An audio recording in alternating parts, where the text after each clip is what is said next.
At a family gathering, my mother took pictures of different men. She asked me who I wanted to marry. I will never choose Bradley Garvin again in my life. Instead, I took out my photo and gave it to my mother.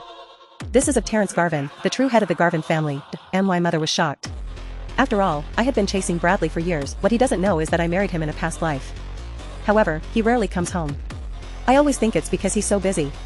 Whenever I'm asked about it, I blame everyone. I only found out the truth on our 20th wedding anniversary when I accidentally broke a box he kept in his closet, and my brother, whom he always loved. He didn't come home because he didn't want to see me. Suddenly, Bradley slipped my mind as I prepared to slip the diamond ring onto Terrence's finger on our wedding day. I met Bradley Garvin the second day after the wedding announcement. His friend saw me and called Bradley, who was talking to someone else. "Bradley, your bride is here." For a moment, all eyes were on us. Bradley's eyebrows furrowed as he looked at me expectantly. "Julia Sanderson, you dare to come here? You revealed to them information about the Sanderson-Garvin marriage without my permission. Do you not care about your own dignity?" I was instantly stunned. "Oh, right. I forgot that Uncle Bradley had the same last name," I thought. Even though I was mentally prepared, I instinctively held my breath when I saw Bradley's sarcastic look. Then I took a deep breath to calm myself. "It's not you I'm going to marry." Bradley's friends burst out laughing before I could finish. They patted Bradley on the shoulder. "Bradley, your bride is adorable. You should tell him not to use weak excuses. He'll make a fool of himself." Bradley was very shy. His expression darkened. "Julia, stop. Almost every day you say you want to marry me. Now you're trying to get my attention by saying you're married to someone else. This is disgusting." He looked at me. Bradley suddenly laughed, leaned over and whispered something in my ear. "Julia Sanderson, I will grant you any status you desire. However, I will not register my marriage to you and will not recognize you as my wife." Surprise flashed in my eyes. In my past life, Bradley had never expressed such thoughts. Is this really possible? I thought. Before I knew it, I noticed Bradley's eyes were shining with excitement. I followed his gaze and saw my little sister, Jenna Sanderson. Jenna's eyes turned red when she saw Bradley and I next to each other. "Bradley, I heard the news.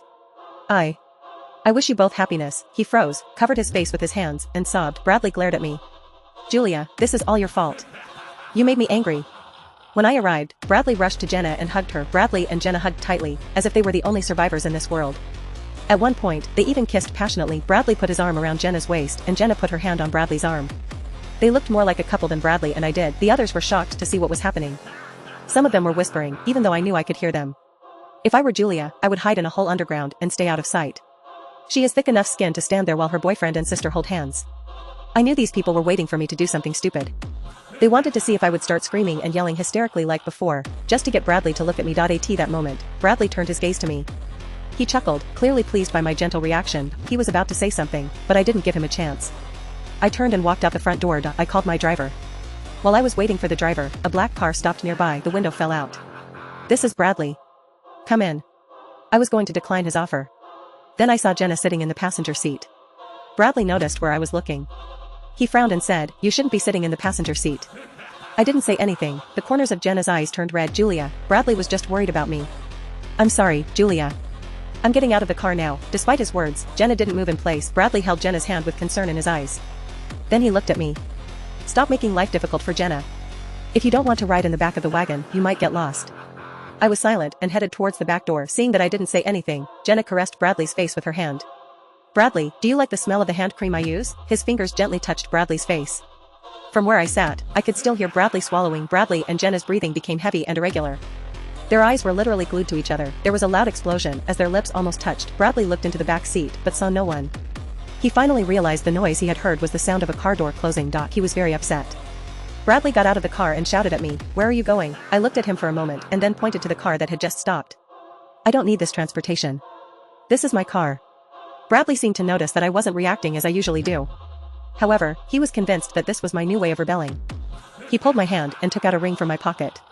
He put the ring on my hand. "Stop this childish behavior. You are my wife. Even if it is just for show, you will still embarrass me if you do it." I looked at her and asked sternly, "Who is your real wife?" "Jenna." Bradley was both happy and disappointed when my prediction turned out to be correct. "You'd better watch your own lips. Jenna is different from you. She is kind, gentle, and pure. Someone like you can't be compared to her. If you dare to complain about her to the elders or call her out, you will only make a fool of yourself at the wedding." I almost cried when I heard these words. Bradley doesn't want to be the bad guy. At the same time, he can't let go of his relationship with Jenna.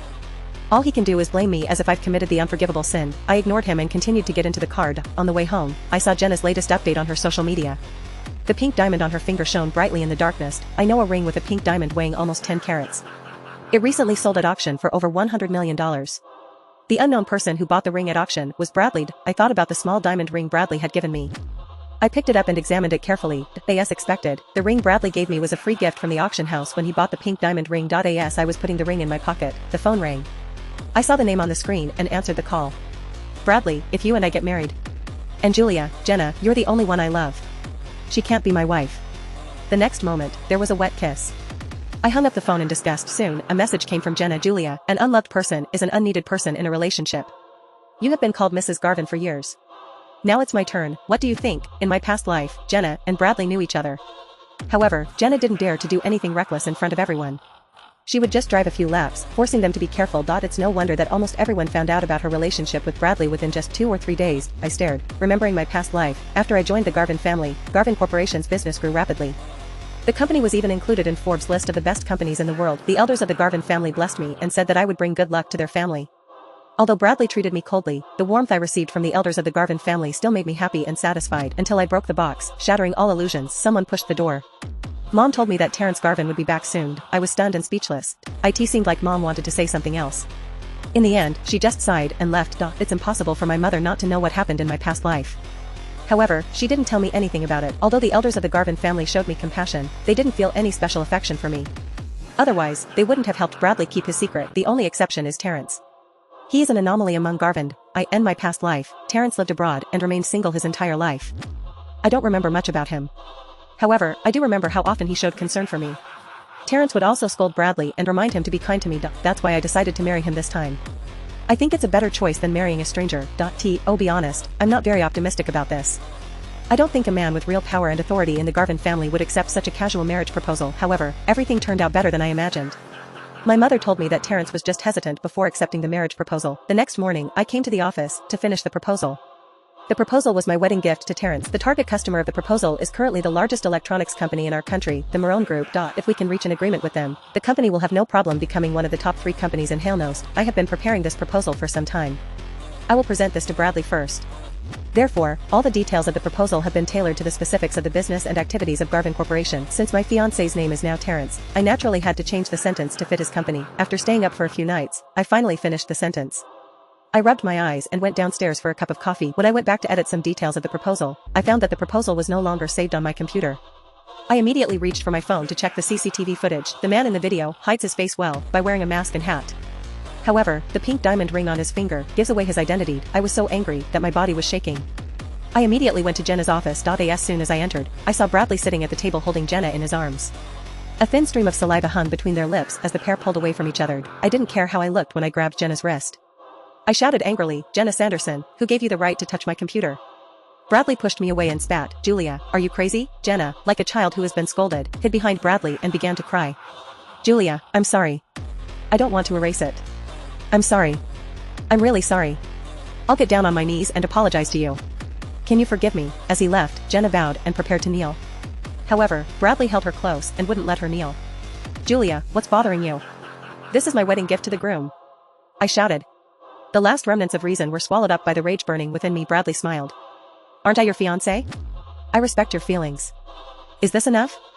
I really don't understand why you're making so many of these things." I looked at Jenna's computer, which displayed a report she was still working on. I grabbed a glass of water from the table and poured it over the computer. Black smoke rose from the computer, followed by several rustling sounds. Jenna was furious. She grabbed Bradley's arm and shook him. "Bradley." "My report," I chuckled. "It's just a report. I really don't understand why you're making so much of this." Bradley looked at me. He immediately sensed something different in me. I turned to leave the room. Bradley tried to grab my wrist, but Jenna pulled him by the hem of her shirt. "Bradley, I think I got burned by the hot water. It hurts. I'm sorry. It's my fault. You should talk to Julia." Bradley hesitated for a few seconds before lowering his outstretched hand. "You didn't do anything wrong. Julia was just being mean." Since the offer was not accepted, my enthusiasm for Bradley also diminished. I took a deep breath, holding back the sadness in my heart. Terrence and I are finally meeting tonight. I'm a bit nervous and excited. After all, in his past life, he was also considered older than me. I breathed a sigh of relief, ready to meet him in better circumstances. Even though I didn't manage to make Terrence fall in love with me right away, I tried not to let him insult me. After gathering my thoughts, I fixed my makeup and left the office satisfied. As I approached the underground parking lot, I heard someone groan. I turned in the direction of the noise and saw a black car shaking noticeably. I saw the license plate. TSK. It's Bradley's car. I mentally clicked my tongue. Through the half-open window, Jenna could be seen, her eyes wide open, swaying in time with Bradley's movements. Bradley moaned and gasped as he thrust into Jenna. Even though I no longer have feelings for Bradley, watching the two of them in action left me speechless. Jenna noticed me. Her lips curved into a seductive smile. She then hugged Bradley in a passionate kiss. The sound of her heavy breathing and their wet kiss echoed throughout the empty parking lot. I tried to hold back my nausea and hurried away. I was going to get in the car and drive to the party tonight. A soft sigh was heard from their direction. Soon, they both got out of the car. Julia. Jenna called me and pretended to be surprised to see me there. Her face was still red. When Bradley heard my name, confusion appeared in his eyes. I didn't stop and I didn't stay. Instead, I pressed the gas pedal and started the car. As I walked past Bradley, I also noticed the lace panties hanging from his belt. On the way, I stopped at the mall and bought gifts for the older members of the Garvin family.